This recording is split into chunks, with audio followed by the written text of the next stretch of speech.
Hi everyone, so welcome to the part 2 of the lesson Acid, Bases and Salt. I would request you to see the part 1 of the video so that you have a more clear idea about what we are talking about in the part 2. I will put the link of the part 1 video in the description box. So we were talking about the physical properties of acids and bases. In our previous part 1 we spoke about the physical properties of acids and what are organic acids and what are mineral acids. Today we are going to talk about the physical properties of the bases. So while you are applying a face wash or while you are shampooing your hair by mistake, I'm not saying purposely, by mistake, has ever a little bit of the foam entered in your mouth? If your answer is yes, then you must be knowing what is the taste of it, right? It will taste bitter, though it has a nice fruity smell, but still it has a bitter taste. Now because I'm telling you over here, please don't go and start tasting the face wash and shampoo. That is not edible. Don't taste it. But yes, the soap, face wash, shampoos, detergents, all of them, they have a base, so they will be bitter in taste. But you can of course go ahead and take a small pinch of baking soda and taste it. You will find that it is bitter in taste.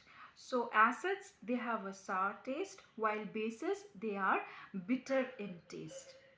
And bases are mostly found in all these soapy ingredients. They are soapy to touch, and of course in the baking soda also you find a base.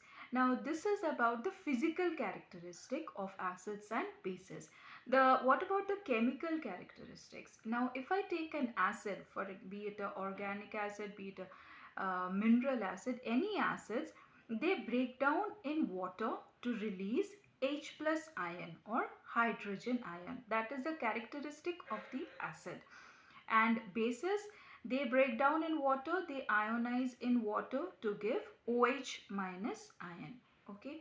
Now when we talk about bases, okay, bases can be a hydroxide base or they can also be an oxide base. All the metallic oxides, they are basic in nature, and all the non-metallic oxides, they are acidic in nature. For example, metallic oxides like MgO, Na2O, K2O, these are all metallic oxides and they are basic in nature. And all the non-metallic oxides like CO2, SO2, carbon dioxide, sulfur dioxide, they are acidic in nature. Okay, so bases can be basic oxide or they can also be a hydroxide, like NaOH, sodium hydroxide, is a very strong base. KOH, potassium hydroxide, is a very strong base. uh, NaOH, sodium hydroxide, has a name of caustic soda. Okay, so a very frequently asked question is, what is the chemical name of caustic soda? Always remember, caustic soda. Soda means sodium hydroxide. Caustic potash is potassium hydroxide. These two are very strong bases. When we were talking about acids, we were saying that strong acids are corrosive. They may cause burns, right? And similarly, strong bases are also corrosive. They may also cause burns, like sodium hydroxide, potassium hydroxide. They can, if they come in contact with the skin, they can also form burns. The reason is, out of the acids, like nitric acid is a very strong acid. It reacts with the proteins which is present in the skin. In case of bases, bases react very strongly with fats, right? Whenever, a very basic example, right? Our utensils, we cook it and there is oil and all in the utensils. We wash it. What do you use to remove the oil? We use the liquid detergents, right? The liquid Vim or all these soapy things in order to clean it. Soap means it has a base. So with the help of base, we remove oils or fats. Bases react very strongly with fats. Similarly, if a very strong base comes in contact with our skin also has a layer of oil. You know it, right? Our skin is oily. There is a a secretion known as sebum in our skin, which is a natural oil. So our skin also has fat, our skin is having a oil. So whenever a base is coming in contact with the oil, then it starts reacting. That is the reason even very strong base also is harmful for us. If we touch a very strong base, we may get burns, we may also get blisters. Okay, now a weak base like ammonium hydroxide, calcium hydroxide. If you notice all the names which I took, sodium hydroxide, magnesium hydroxide, potassium hydroxide, calcium hydroxides, they are all metallic hydroxides, right? The only non-metallic hydroxide name which I have taken is ammonium hydroxide. Okay, it is a non-metallic hydroxide, but still it is a base, though it is a weak base. Okay, so till now, what did we study? If I want to differentiate between the acids and bases, let us see what did we study. Acids, they are sour in taste. Bases, they are bitter in taste. Okay, acids in water, they will release H plus ion. Bases, they ionize in water to give OH minus ion. Okay, so these are the basic differences which we studied between an acid and a base till now. When I talk about bases, all bases are not soluble in water. Only few particular bases, they are soluble in water. Okay, only those bases which are soluble in water are called the alkalis. Once again, only those bases which are soluble in water are called the alkalis. So all alkalis are bases, but all bases are not alkalis. Once again, all alkalis are bases, but all bases are not alkalis. Not all the bases are soluble in water, right? Only few bases are soluble in water. So those particular special bases which are soluble in water are called the alkalis. Now, if I give you two solutions, okay, one is an acid and the other is a base. I do not tell you which is an acid and which is a base. Both are colorless, they don't have any significant color, and I ask you, can you please identify which is an acid and which is a base? How will you tell me?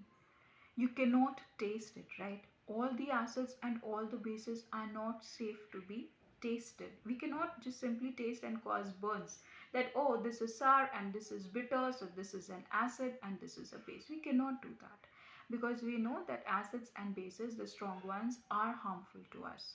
So in order to identify which is an acid, which is a base, we have some chemicals, we have certain things which we call as indicators. There are some indicators which show some changes. Either it may be a change in color, or it can be a change in the characteristic smell of the indicator. For example, in acid, the smell retains, and in bases, the smell disappears. Okay, or in acid, they have a particular color change, and in base, they show a particular color change. So with the help of indicator, we can identify which is an acid and which is a base. Again, when we come to indicators, the indicators are of two types. It can be a natural indicator and it can be synthetic indicators. Okay, the indicators which show with a characteristic change in smell, those kind of indicators are called olfactory indicator. Olfactory is a sense of smell. Okay, for example, onion, vanilla, clove oil, all these three things which I named, onion, vanilla and clove oil, all these three things, they have a characteristic smell. Am I right? So if I take onion, if I take onion juice, or if I take chop onion into pieces, wrap it in a cloth, keep it overnight, that cloth will give the smell of the onion. Okay, or if I take liquid vanilla, okay, I dissolve vanilla, or if I take clove oil, these three things can serve as an indicator. How? If I take onion juice, or if I take onions cloth, a cloth which is having the smell of an onion, and I add an acid to it and smell it, you will see that the smell of onion will remain. Now if I add a base, for example NaOH, and then if I smell the onion juice or a cloth in which I had tied onion overnight, that cloth, the smell of onion disappears. Okay, once again, when I add a base, the smell of the onion will disappear. Similarly, if I take vanilla in a test tube, liquid vanilla, I add an acid, I smell, the characteristic smell of vanilla will remain. But if I add a base into a vanilla juice, the smell of the vanilla will disappear. Vanilla, onion, they're olfactory indicator because we are able to identify which is an acid, which is a base with the help of the sense of smell. Acid retains the characteristic smell, but in a base the smell disappears. I can also take clove oil. Okay, when I add an acid to the clove oil, the smell of the clove oil remains. But if I add a base to the clove oil, the smell of the clove oil will disappear. These three are the olfactory indicator. Now let us come to those indicators which we can identify the acids and bases visually. They show us some change in color.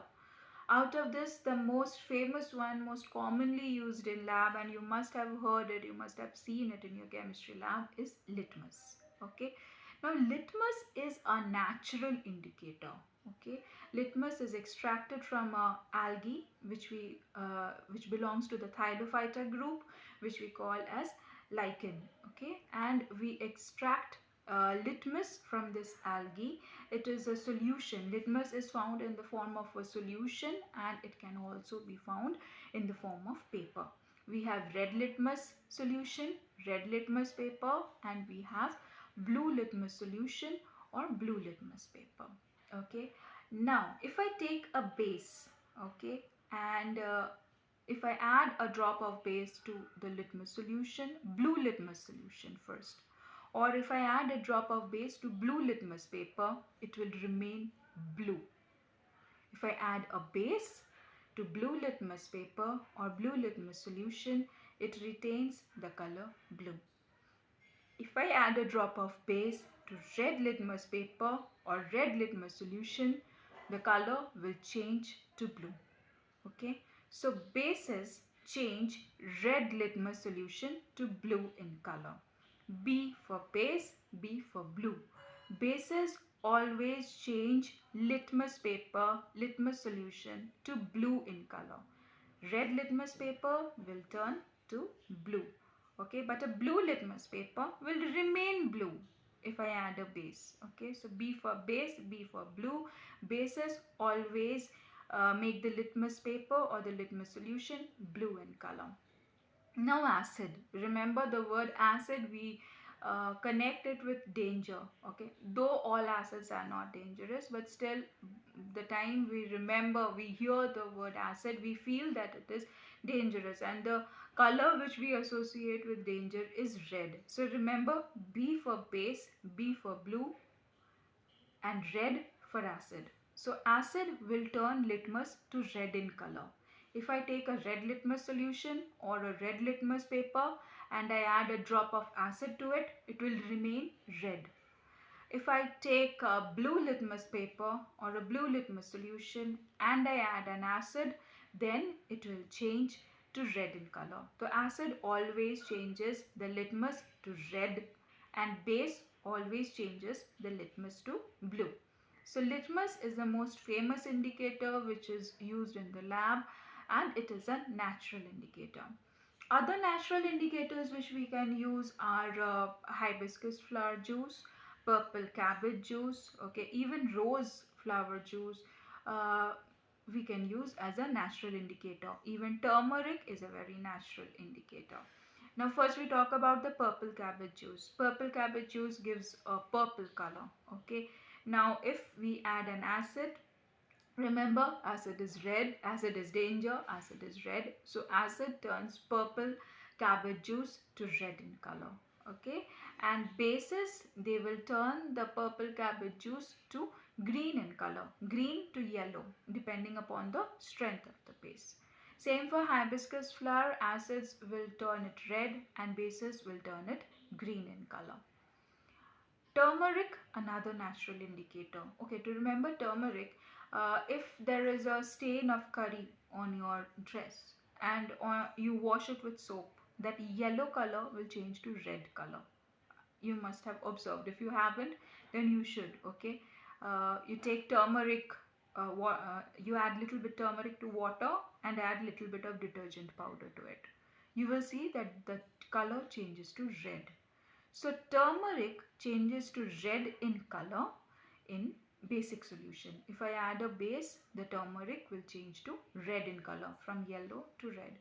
But if I add an acid to turmeric solution, then there is no color change. Okay, so till now we spoke about all the natural indicators. What are the different natural indicators? We have litmus, we have purple cabbage juice, we have hibiscus flower juice, extract of the hibiscus flower, we have rose flower juice, like that we have petunia, other flower juices also, which can be used as an indicator. Even turmeric is another natural indicator.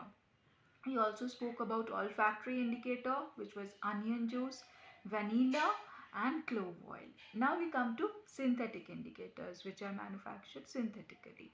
Okay, under synthetic indicator we have methyl orange. As the name suggests, it has a beautiful orange color. The moment you add an acid, it changes to red. Acid is red, acid is danger, it changes to red. If I add a base, it changes to yellow in color. Okay. Another indicator which is also used in lab very frequently is the phenolphthalein. Phenolphthalein is a clear solution. It is clear, colorless, like water. Okay. If you add a base, the color changes to magenta, pink color. It gives a beautiful pink color when we add a base to the phenolphthalein. However, if I add an acid, it remains colorless. There is no color change. So methyl orange, phenolphthalein, these are the synthetic indicators. So what did we learn today? We learned about the physical characteristic of acid and base. Acid is sour in taste, bases are bitter in taste. Also we learned how they dissociate in water. Acids, they dissociate in water to produce H plus. Bases, they dissociate in water to produce OH minus. All bases are not soluble in water. Only those bases which are soluble in water, we call them as alkalis. And also we learned about the different type of indicators. One more thing which I would like to cover on this video is concentrated acid and dilute acid. What do you mean by concentrated and dilute? See, the name itself suggests, you can guess it slightly, right? Dilute acid means it has more of water. Concentrated acid means it has less quantity of water. Okay. Now, how do we make a dilute acid? Always remember, and this is a very, very, very important thing. I should take water in a beaker, and into the beaker I have to add acid in a drop-wise manner with constant stirring. Once again, I always add acid to water. I take a beaker of water. Into that I will add acid in a drop-wise manner with constant stirring. I should never do the reverse. I should not take acid and add water to it. If you do the reverse thing, it is a highly exothermic reaction, because all of a sudden a lot of H plus ion will start being produced and it will splatter here and there and you may get burns. So it is a very dangerous thing. Always remember, we always add acid to water, that too in a drop-wise manner and with constant stirring. Okay, so this is a concentrated acid and dilute acid. So we will cover more on acid, bases and salts in the part 3. Do stay tuned, and if you like the video, please do subscribe, like and share it. See you again in part 3. Thank you. Bye-bye.